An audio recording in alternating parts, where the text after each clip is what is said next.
আসসালামু আলাইকুম। পল্লী বিদ্যুতায়ন বোর্ডের সহকারী হিসাবরক্ষক ১৫০টা পদের পরীক্ষার আগামী এমসিকিউ পরীক্ষা হচ্ছে আগামী ১৭ তারিখ শুক্রবার এবং রিটেন পরীক্ষা হবে শনিবারে। তো এই বিষয়ে অনেকে এমসিকিউ কি ধরনের প্রশ্ন হতে পারে বা রিটেন কি ধরনের প্রশ্ন হতে পারে প্রশ্ন ইনবক্স জানতে চেয়েছেন। বিআরবির পরীক্ষা কিন্তু নিজেরাই নেয়, প্রশ্ন তারাই করে। সবসময় দেখবেন যে তারা প্রশ্ন খুব ইজি প্রশ্ন হয় তুলনামূলকভাবে।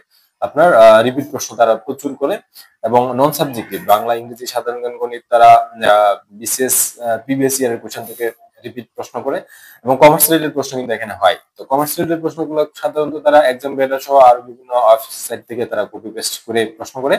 সেক্ষেত্রে হচ্ছে এটা যেহেতু স্টাফ লেভেলের পরীক্ষা প্রশ্ন যেহেতু বাংলায় হবে, তো বাংলায় প্রশ্ন হলে সাধারণত ঘুরে ফিরে দেখা যাবে যে হয়তো এক্সাম বেটা বা এই ধরনের সাইটগুলো থেকে বাংলায় কনভার্ট করে প্রশ্নগুলো করবে। সাধারণত একদম বেসিক লেভেলের প্রশ্নগুলো হবে কমার্স রিলেটেড। আর হচ্ছে যে পরের দিন যে রিটার্ন হবে, রিটার্নে কিন্তু কমার্স রিলেটেড প্রশ্ন হবে, অর্থাৎ অন্তত 60% কমার্স থেকে, অ্যাকাউন্টিং থেকে প্রশ্ন করবে, অ্যাকাউন্টিং, ফিনান্স, এগুলো থেকে, অডিট থেকে।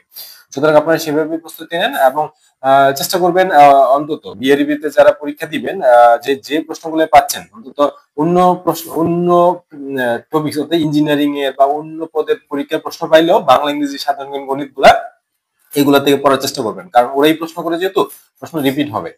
এই হচ্ছে বিষয়। ভালো করে প্রস্তুতি নেন, ইনশাল্লাহ ভালো কিছু হবে। ধন্যবাদ সবাইকে।